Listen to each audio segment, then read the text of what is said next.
This is Session 13, Ethical Issues in Research. In this session, we will go over the purpose of ethics in research. We will also discuss ethical issues in research, basic ethical principles in research, and how to protect people that participate in research. Lastly, we will talk about what confidentiality is and why it's important. The purpose of ethics in research is to 1. Present an established code of conduct, and 2. Reinforce the need for responsible conduct in doing research. Scientific research can bring significant benefits to society.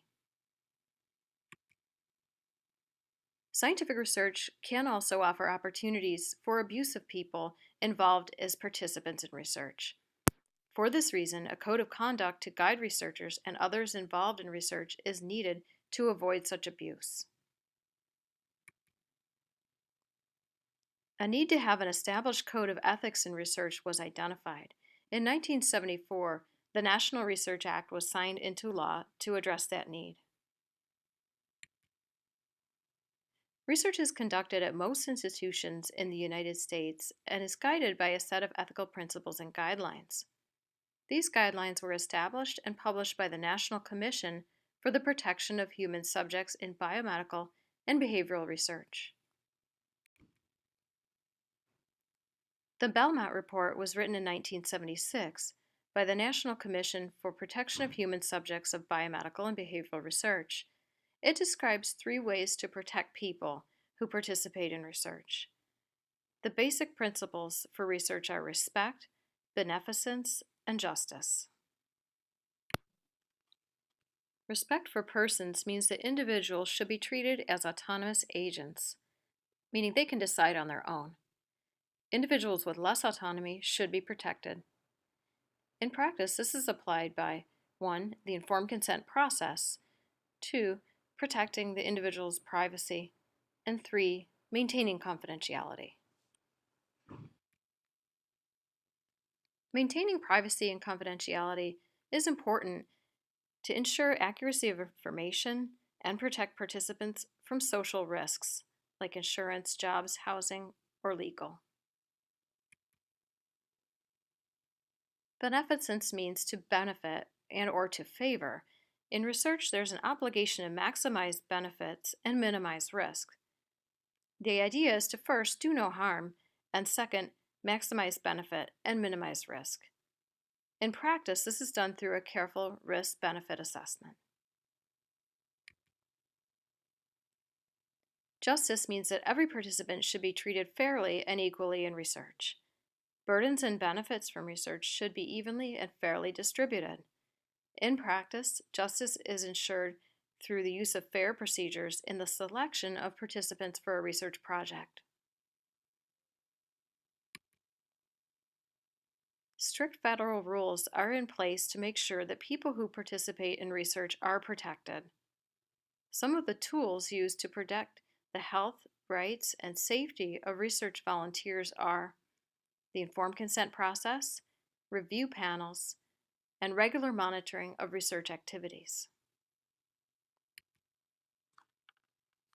The informed consent process makes sure that participants know the purpose, risks, and benefits of research before they decide to participate.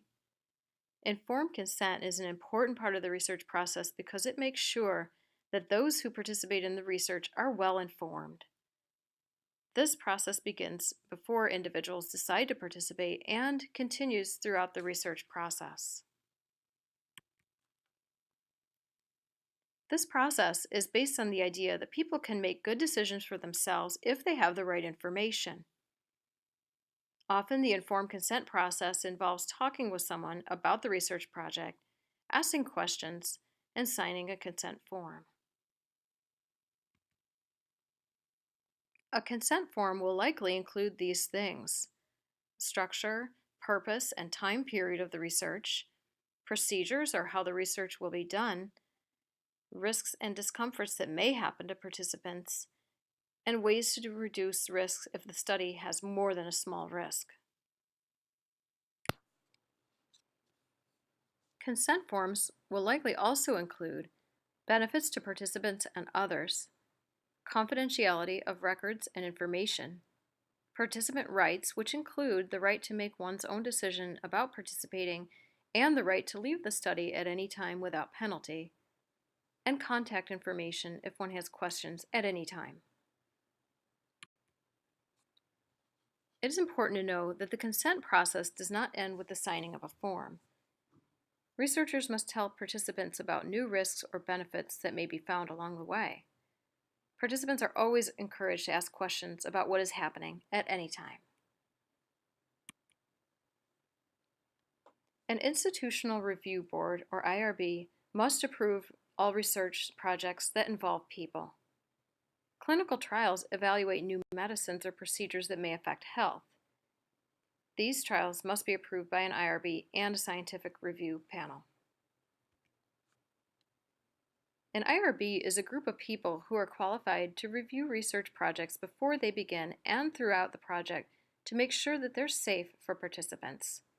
They carefully review projects to make sure the projects are legal, ethical, and scientifically sound.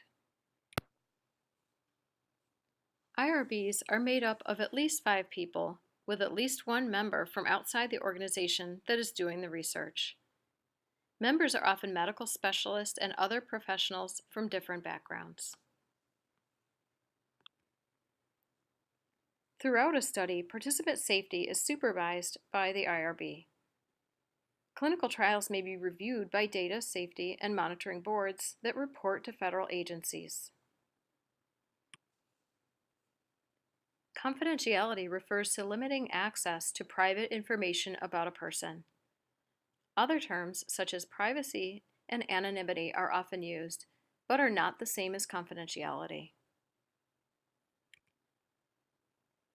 Privacy refers to individuals and their interest in keeping their information private, while anonymity means that the names of research participants are never attached to the information or known to the researcher.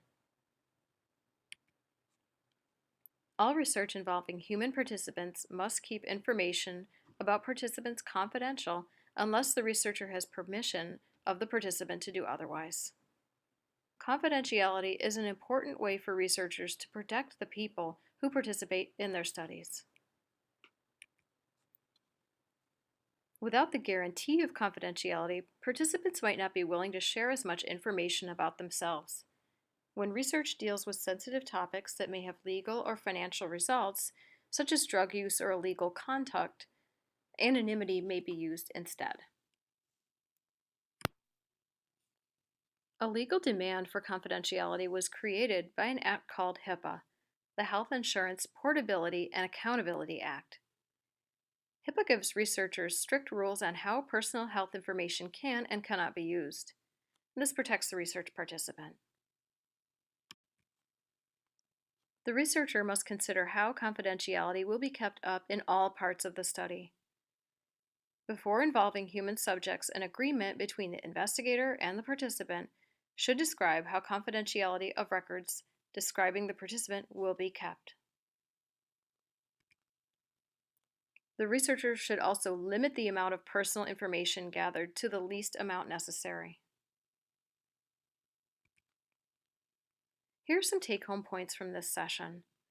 When doing research, it is important to always remember the 3 basic principles: respect, beneficence, and justice. Research participants are protected in different ways. The informed consent process makes sure that participants know the purpose, risks, and benefits of the research before they decide to participate. And lastly, confidentiality of participants must always be maintained. Thank you for watching this session.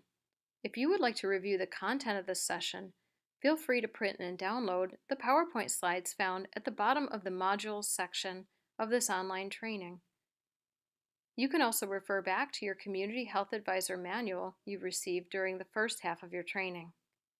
You may now move on to the Community Health Advisor exam.